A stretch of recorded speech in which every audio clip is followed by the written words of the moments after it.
Ada kisah nyata di Saudi kemarin terjadi. Sampai heboh. Dai-dai pun banyak mengangkat kisah itu. Kisah seorang dai dari Maroko. Maroko di Afrika Utara sana. Salah satu negara Arab yang ada di sana. Orang ini, dai ini di Maroko, subhanallah dia mimpi. Rasulullah SAW datang kepada dia. Kisah nyata. Lalu berkata kepada dia, sesungguhnya ada seseorang tinggal di Mekah bernama Fulan, gitu kan. Sampaikan berita gembira kepada dia kalau dia termasuk ahli surga. Orang ini bangun kaget mimpi. Dan Nabi SAW mengatakan siapa yang melihat ke dalam mimpinya maka itu pasti aku, tidak mungkin syaitan menjelma jadi aku, gitu kan. Rupanya mimpi lagi hari kedua, mimpi lagi hari ketiga, sampai 3 kali dia mimpi. Karena 3 kali dia penasaran, dia ambil pakaiannya, dia beli tiket, berangkat langsung umroh. Tiba di Mekah dia ngobrol sama teman-temannya dai-dai yang dia kenal juga. Orang-orang saleh, Masya Allah, kelihatan ada jenggotnya, kelihatan wajahnya orang-orang saleh, Masya Allah. Bertemu mereka, lalu dia cerita sama teman-temannya, saya mimpi ada seseorang bernama Fulan bin Fulan dari suku ini, itu di Mekah. Dan Nabi SAW bilang 3 kali dalam mimpi saya, sampaikan dia termasuk ahli surga. Gimana nih gitu? Ayo kita cari. Teman-temannya bantu cari, tanya sana, tanya sini. Setelah berapa hari berusaha, ternyata betul ditemukan ada orang bernama itu di salah satu, kalau kita RT lah ya, di Mekah. Datanglah mereka ke sana, lalu kemudian menanyakan kepada Pak RT-nya kalau kita ya, Umdah gitu kan.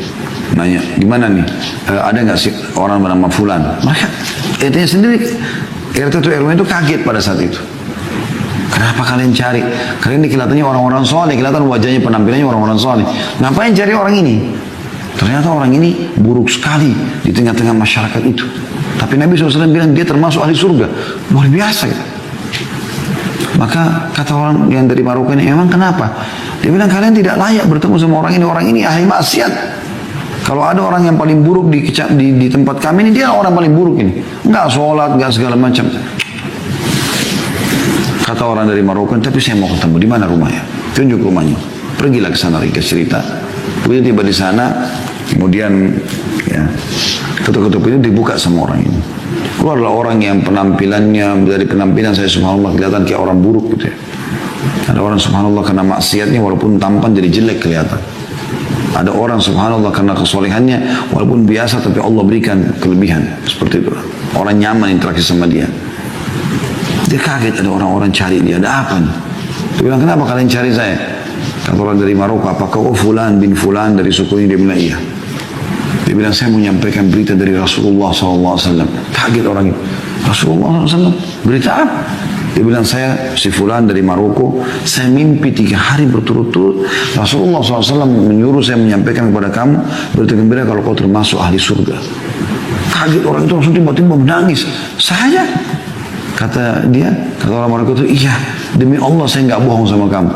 Saya datang dari Maroko jauh-jauh umroh ini hanya untuk bertemu dengan kamu menyampaikan itu. Dia bilang, demi Allah, akhi, orang itu bilang, tidak ada orang lebih buruk daripada saya di sini. Bagaimana saya dapat jaminan itu? Kata orang Maroko itu, saya nggak pusing dengan itu. Cuma saya datang khusus untuk menyampaikan itu dan saya mau tahu amalan apa yang kau lakukan ini. Sampai 3 hari betul-betul saya mimpi Rasulullah suruh sampaikan sallallahu alaihi wasallam, berarti mereka termasuk ahli surga. Dia bilang, saya tidak ada. Kalau orang Maroko, coba ingat. Akhirnya sampai dia ingat. Dia mengatakan, yang saya teringat sekarang, tetangga saya ini, tunjuk rumah sebelahnya. Tetangga saya ini adalah seorang janda yang punya 3 anak. Hidupnya susah. Waktu suaminya meninggal, nggak ada yang menaungi mereka. Maka semenjak itu, dan sampai hari ini demi Allah, saya sudah bertekad untuk memberikan setengah gaji saya. Jadi setiap terima gaji, saya kasih ke mereka setengah, kepada saya setengah. Tidak ada yang tahu kecuali saya. Sama Allah Subhanahu Wa Ta'ala. Kata orang Maroko tersebut, itu amalmu. Memenuhi hajat saudaramu muslim tadi itu. Kata orang soleh ini, ayo segera ikut sama saya ke Masjid Haram. Maksudnya ayo segera taubat kembali kepada Allah, perbaiki amalmu. Ini luar biasa berita gembira. Orang itu ketakutan mengatakan, saya tidak layak ke haram sekarang seperti ini. Ini di Mekah ini, bayangkan aja. Lalu kata orang Maroko, baik, siapkan dirimu. Dia bilang dia siap-siap, dia mandi, dia bersih, dia pakai baju terbaik, lalu dia ikut ke masjid. Kata orang Maroko ini begitu masuk masjid, nangis orang ini. Seperti orang yang masuk ke sebuah alam yang penuh dengan kedamaian, kebahagiaan luar biasa. Dia bilang begitu masuk masjid, mulai sholat, kata orang Maroko ini, Nangis terus orang itu, Ishak, karena nangisnya tadi Ishak, karena terusnya dia nangis, kami pun sampai nangis gitu. Dan subhanallah, setelah baca tilawah Al-Quran di rakaat pertama, ruku, i'tidal, sujud, begitu sujud, kami bangun sama imam, dia masih sujud orang ini. Kami sujud lagi yang kedua, dia masih sujud. Kami berdiri rakaat kedua sampai terus, itu maghrib waktu itu. Setelah saya salam, habis salat maghrib, setelah saya sentuh dia jatuh sudah meninggal dunia. Allah tutup dengan husnul khatimah. Karena memenuhi hajat saudara muslim. Sayangnya teman-teman sekalian kita Allahul Musta'an, semoga Allah maafkan kesalahan. Kadang-kadang depan mata sudah jelas saudara kita muslim datang, miskin, jilbabnya kotor, di lampu merah, sendalnya juga putus, minta, masih gak dikasih. Mana kita dengan hadits ini? Ya. Barang siapa yang memenuhi keperluan saudaranya, maka Allah akan memenuhi keperluannya. Hajatmu dipenuhi. Dan Allah tadi saya bilang kalau sudah membalas, Wallahu inna Allah atau Allah yarzuqu ma yasha' bighairi hisab. Allah kalau kasih rezeki tidak pernah pakai perhitungan lagi.